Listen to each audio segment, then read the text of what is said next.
அனைவருக்கும் வணக்கம். சுவையும் நலமும் அறிவும் வலையொலிக்கு உங்களை அன்போடு வரவேற்கிறேன். இன்றைக்கி நம்ம பார்க்க போகிறது ரொம்ப ருசியான ஒரு பூண்டு சட்னி அல்லது கார சட்னி எப்படி செய்கிறதுன்னு சொல்லி பார்க்க போகிறோம். இது செய்கிறது ரொம்ப எளிமையானது. சீக்கிரமாக டக்குன்னு செஞ்சிடலாம்.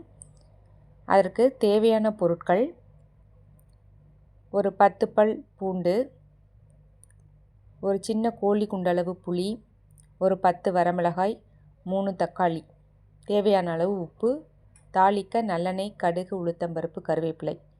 இப்போ நான் சொன்ன பொருட்களை நல்ல ஒரு மிக்ஸி ஜாரில் கொஞ்சமாக தண்ணி விட்டு நல்லா நைஸாக அரைச்சி எடுத்துகிட்டு வந்துடணும். அதுக்கு ஒரு தாளிதம் நிறைய நல்லெண்ணெய் சேர்த்து தான் செய்யணும். நல்லெண்ணெய் தான் இதுக்கு நல்லா இருக்கும். இல்லாத பட்சத்தில் நீங்கள் கடலெண்ணெயோ வேறு எண்ணெயோ பயன்படுத்திக்கலாம்.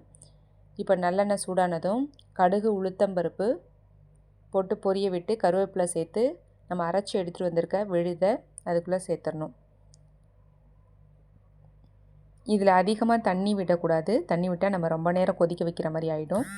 கொஞ்சமாக மிக்ஸி ஜார் அலசி மட்டும் தண்ணி விட்டுட்டு அதை ஒரு 10 நிமிஷம் நல்லா கொதிக்க விடுங்க. அந்த எண்ணெய் நல்லா பிரிஞ்சு வரணும்.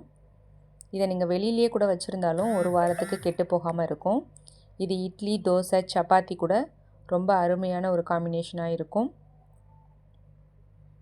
நீங்கள் எங்கேயாவது வெளியூர் போகிறப்ப இட்லியோ தோசையோ செய்து எடுத்துகிட்டு போனால் கூட இந்த மாதிரி ஒரு சட்னி செஞ்சு எடுத்துகிட்டு போகலாம். இதில் சேர்த்துருக்க நல்லெண்ணெய், புளி ஒரு நேச்சுரல் ப்ரிசர்வேட்டிவ். அதனால் உங்களுக்கு சட்னி கெட்டு போகாமல் பாதுகாக்கும். ஈரம் இல்லாத ஒரு பாத்திரத்தில் இதை எடுத்து வச்சுக்கோங்க. ஈரத்தோடு எடுத்து வச்சிங்கன்னா கண்டிப்பாக சட்னி கெட்டு தான் போகும்.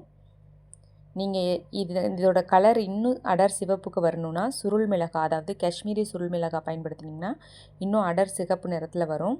இந்த மிளகாய் உங்களுடைய காரத்துக்கு ஏற்ற மாதிரி நீங்கள் போட்டுக்கோங்க. நான் ஒரு 10 மிளகாய் போட்டிருக்கிறேன். இது ஒரு 4 பேர் சாப்பிட்றதுக்கு சரியாக இருக்கும். இந்த பூண்டு சட்னி ரெசிபி உங்களுக்கு பிடிச்சிருந்துச்சுன்னா இதை லைக், ஷேர் அண்ட் சப்ஸ்கிரைப் பண்ணுங்கள். உங்களுடைய ஃப்ரெண்ட்ஸ் அண்ட் ஃபேமிலிக்கு ஷேர் பண்ணுங்கள். தொடர்ந்து சுவையும் நலமும் அறிவும் வலையொலிக்கு உங்கள் முழு ஆதரவை கொடுங்க. நன்றி, வணக்கம்.